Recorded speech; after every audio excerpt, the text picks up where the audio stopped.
We spend so much of our lives learning how to say yes. Yes to opportunities, yes to invitations, yes to the people we care about. But almost no one teaches us the other half. When to say no. And that single word, small, quiet, 2 letters, may be the most protective thing you ever learn to say. Think about the last time you said yes when everything inside you meant no. Maybe it was an extra project, a favor you didn't have room for, a plan you were already dreading. In the moment, yes feels generous. It feels easier. It avoids the awkward pause. But yes is never free. Every yes you give is taken from somewhere, from your rest, your focus, your family, your own unfinished work. You are always spending something. The only question is whether you chose to spend it. Say yes often enough, and your days fill with everyone's priorities except your own. Here is what makes it so hard. We've been taught that no is a character flaw. That saying no makes us difficult, selfish, ungrateful, disrespectful. So we soften, we hedge, we agree, and then we quietly resent it later. But saying no is not a sign of weakness. It is not selfishness, and it is not disrespect. It is a way of protecting your time, your energy, your values, and your priorities. A person who can say no is not someone with less to give.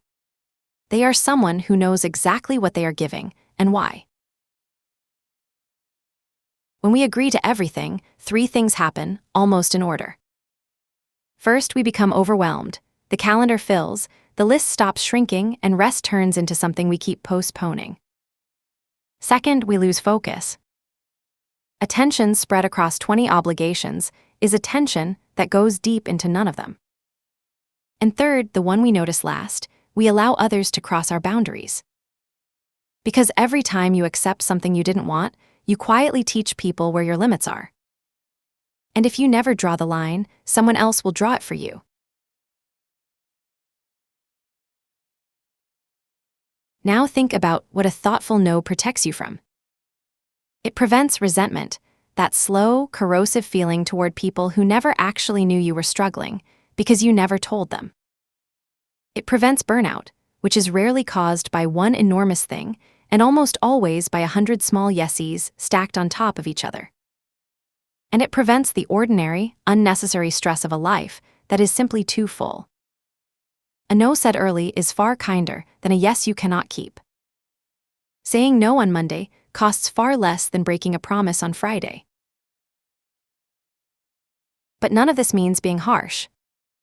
We don't have to reject people to protect ourselves. A good no is clear, warm, and short. Clear so it isn't mistaken for a maybe. Warm because the person still matters to you. And short because a long explanation invites negotiation. You can say, "I'd love to, but I can't take this on right now."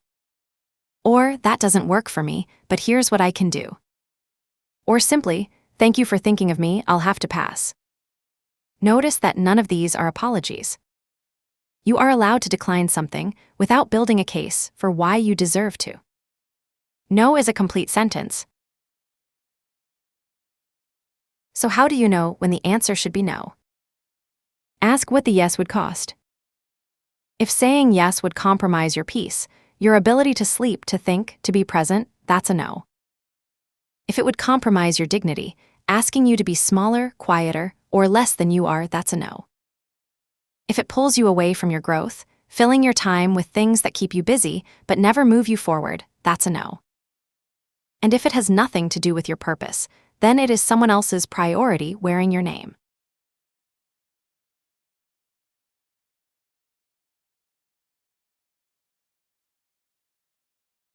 None of this comes naturally. The first no will feel uncomfortable. The second will feel a little less so. And eventually, you'll notice something surprising. The people who respect you will respect the boundary, and the ones who don't were never really asking. So practice it. Not as a wall, but as a door you get to open on purpose. Because every no is really a yes to something else, to your rest, your work, your people, your peace. Sometimes, saying no to others is how we finally say yes to ourselves.